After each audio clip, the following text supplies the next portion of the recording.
देश के महलों के अंदर जाने का प्रयास किया तो द्वारपालों ने रोका। अरे ब्राह्मण, किधर को जा रहे हो? जानते भी हो यह मार्ग किधर जा रहा है? यह मार्ग द्वारकाधीश श्री कृष्ण के महलों को जाता है। हे विप्र, तुम यहाँ कहाँ भटक रहे हो? ए भाई, जानता हूँ, ये मार्ग श्री कृष्ण के महलों को जाता है। मैं उनसे ही मिलने आया हूँ भाई। यह भी खूब रही। द्वारकाधीश से मिलने का यह कौन सा समय है? महाराज अभी दरबार में नहीं है। अरे पंडित जी, श्री कृष्ण अपने महल के शयन कक्ष में आराम कर रहे हैं।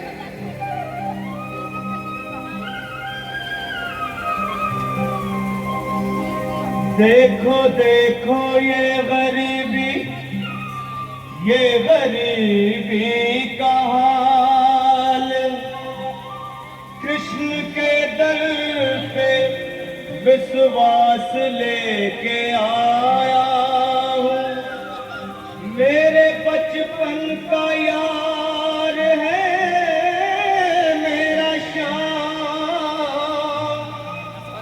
यही सोच कर मैं आस करके आया हूँ।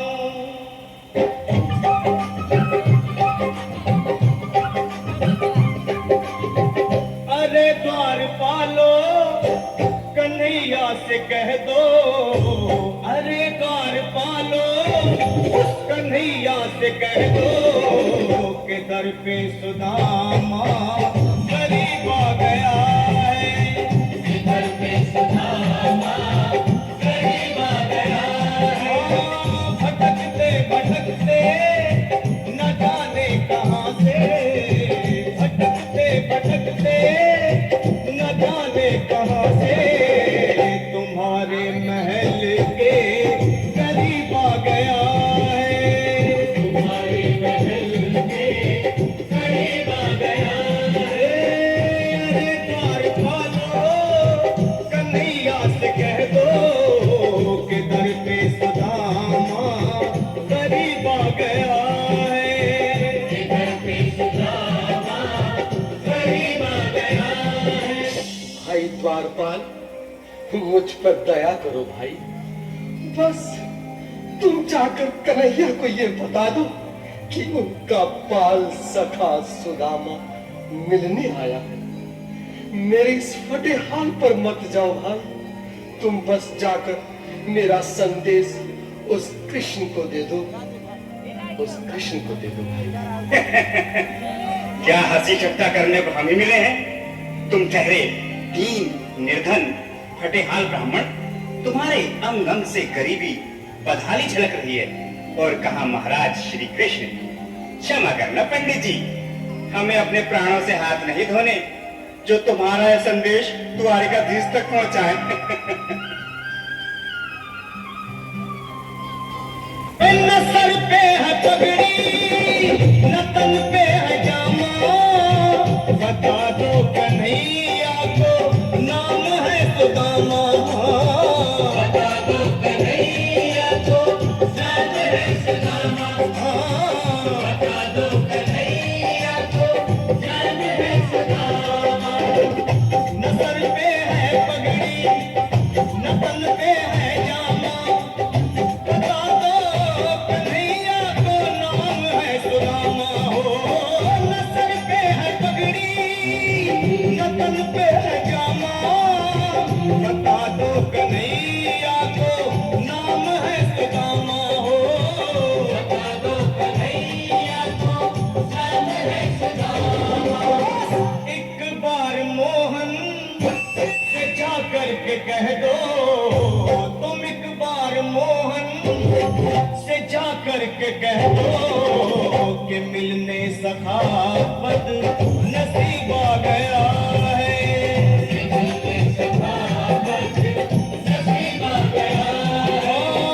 अरे द्वारपालो, कन्हैया से कह दो कि दर पे सुदामा करीब आ गया है। दर पे सुदामा करीब आ गया है।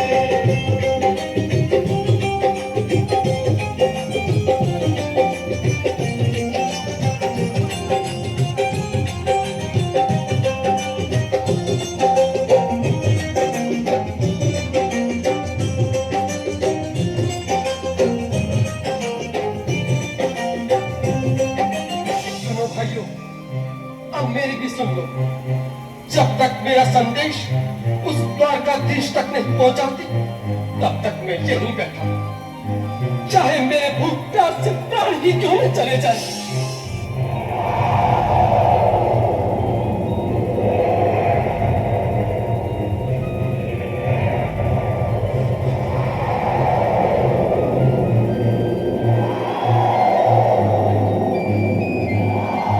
अरे साथी, यह ब्राह्मण तो बहुत हठी है। हाँ भैया, सुबह से शाम होने को है, पर ये यहाँ से जाने का नाम ही नहीं ले रहा। अरे देखो तो सही, इसकी देह कैसे कांप रही है। लगता है जैसे प्राण हाथों पर अटके हैं। भगवान न करे अगर ब्राह्मण ने यही प्राण त्याग दिए तो, और अगर ये सच में द्वारिकाधीश का मित्र हुआ तो क्या होगा भैया? सही कहते हो। अगर ब्राह्मण हत्या का पाप लग गया तो पीढ़ियां नरक भोगेंगी। अगर महाराज का मित्र हुआ तो मृत्यु दंड का भय है। अपनी आने वाली पीढ़ियों को नरक में डालने से तो ये संदेश पहुंचाना ही ज्यादा अच्छा है। क्यों ना महाराज का संदेश पहुंचा दें? ऐसे करो, तुम जाओ भैया। तुम जाओ भैया, तुम उम्र में बड़े ठहरे, मेरी बात को समझो, तुम ही जाओ। देखो भाई, मैं ठहरा बाल बच्चेदार परिवार वाला, मेरे बूढ़े माँ बाप हैं, तुम ठहरे कुंवारे अकेले। अच्छा, मैं ही जाता हूँ। बिल्कुल, थोड़ा थोड़ा रास्ता दे दे, बिल्कुल बीच में। मनोज सिंह जी, आज भी लीलाधारी के चेहरे पर मुस्कान है। लगता है जरूर कोई नई लीला रचने वाले हैं। द्वारकाधीश की जय हो। कहो द्वारपाल, इस समय कैसे आना हुआ? महाराज, क्षमा चाहता हूँ, पर कारण ही कुछ ऐसा है। द्वार पर एक ब्राह्मण स्वयं को रुक क्यों गए? आगे बोलो। द्वार पर एक गरीब ब्राह्मण स्वयं को आपका मित्र बताता है, आपसे मिलना चाहता है। अपना नाम सुदामा बताता है। सुदामा? क्या कहा? सुदामा? मेरा बाल सखा सुदामा? मेरी बचपन का मित्र सुदामा? सुदामा, मेरा मित्र सुदामा? सुदामा! नाथ, नाथ, पत्र संभाले, चरण पादुका तो पहन ले। स्वामी, स्वामी, स्वामी, स्वामी, स्वामी। सुनते ही दौड़े चले आए मोहन, लगाया गले से बिल्कुल मीठी मीठी ताली के साथ में सब बना इसके लिए क्योंकि लाल सभा से मिले साक्षात कृष्ण भगवान आए हैं।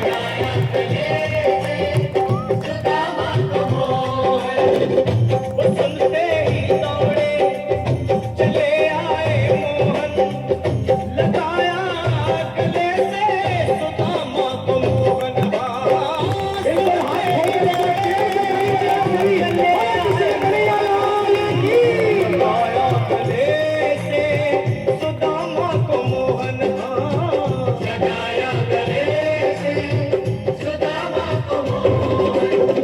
हुआ रुक्मणी को बहुत ही अचंभा, हुआ रुक्मणी को बहुत ही अचंभा। ये मेहमान कैसा अजीब आ गया है, ये मेहमान कैसा